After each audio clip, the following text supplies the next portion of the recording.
আসসালামু আলাইকুম। আমি শামিমা খুলনা থেকে বলছি। পিডি ব্লগার শামিমা চ্যানেল থেকে আপনাদেরকে আরও একবার স্বাগত জানাই। কাছে কিংবা দূরে, দেশ কিংবা দেশের বাহিরে যে যেখান থেকে আমার ভিডিওটি দেখছেন, আশা করছি আল্লাহ পাকের অশেষ রহমতে আপনারা সকলেই ভালো আছেন। আমরা আলহামদুলিল্লাহ ভালো আছি।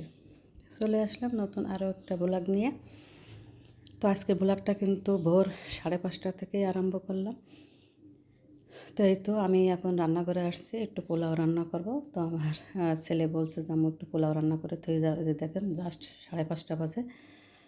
তো আমি ভোরে উঠে নামাজ পড়ে তারপরে একটু পোলাও রান্না করে রেখে যাচ্ছি। সিম্পলভাবেই রান্না করব, সাদামাটাভাবে। দেখা গেল কি এই যে পোলাও রান্না করে দিয়ে যাচ্ছে, এতে কিন্তু ওদের 2 দিন খেতে পারবে অনায়াসে, যেহেতু ওর আব্বু আরও খাবে। আর সকালে নাস্তা দেখা গেল রুটি খেলো হোটেল থেকে। তো এই শেষ বাবার বাড়ি যাওয়ার জন্য শেষ প্রস্তুতি চলছে আর কি। মানে এমন সমস্যা মানে কোথাও যেতে চাইলে এইভাবে আমার কাজ করে রেখে যেতে হয়। দেখেন না, ভোরবেলা উঠেও আমার রান্না করতে হচ্ছে, কি করার, কিছুই করার নেই, এখন তো করতেই হবে। তো এখন এই পোলাওটা রান্না করে তারপরে হচ্ছে লাগেজগুলো আবার একটু মানে চেক আউট করে নেব যে সব কিছু ঠিক আছে কি না। তারপরে যাওয়ার সময় আবার ফাইনাল চেক করা হবে।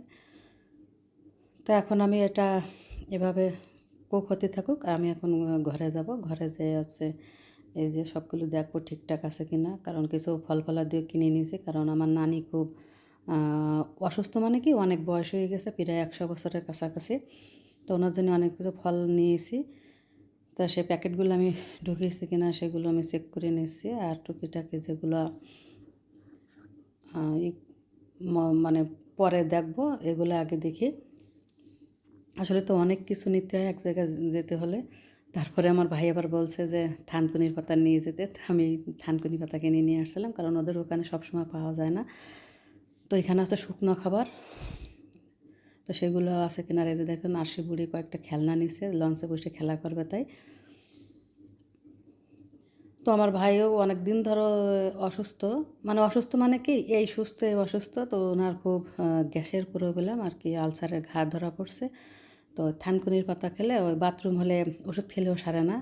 তো থানকুনির পাতা পাতা রস করে খেলে বা একটু ভেজে খেলে, ভর্তা করে খেলে নাকি উনি একটু ভালো থাকে। তো সে কারণে আমাকে বলছিল যে আমার জন্য থানকুনির পাতা নিয়ে এসো। তো সেজন্য আর কি সেটা দেখে নিলাম আছে কিনা। আর ওষুধ পানি তো অনেক কিছু নিতে হবে, কারণ দেখা গেল ওখানে গেলে যদি জ্বর জ্বর টর হয়।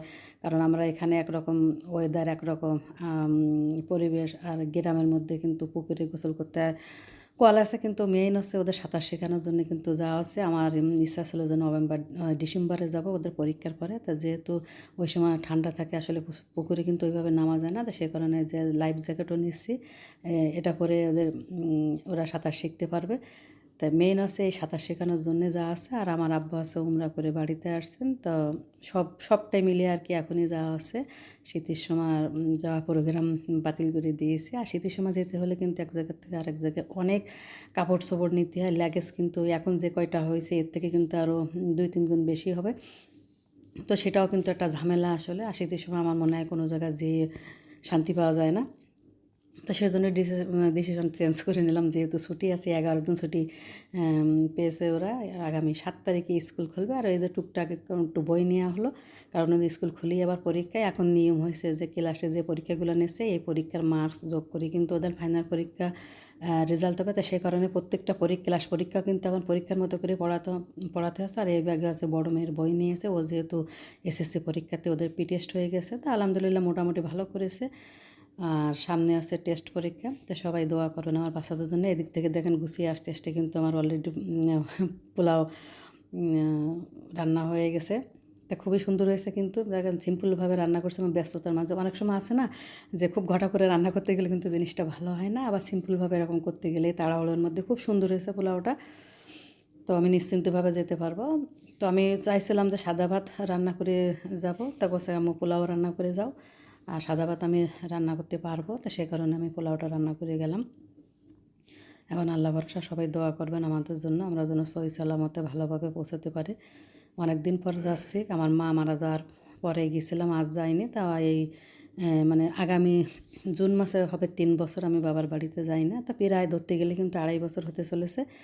তো অনেক দিন পরে যাচ্ছে। আসলে ছেলে মেয়ে 3 জায়গায় পড়ালেখা করে আর একা সংসার, এই জন্য কিন্তু যাওয়া হয় না। কারণ এক জায়গায় যেতে হলেই কিন্তু আমার এরকম সব কিছু কমপ্লিট করে রেখে যেতে হয়। তো সে কারণে আর যাওয়া হয় না। আর আমার বা আব্বা তো আসতেই থাকে, বাবার বাড়িতে লোক আসতেই থাকে, সে কারণেও যাওয়া হয় না।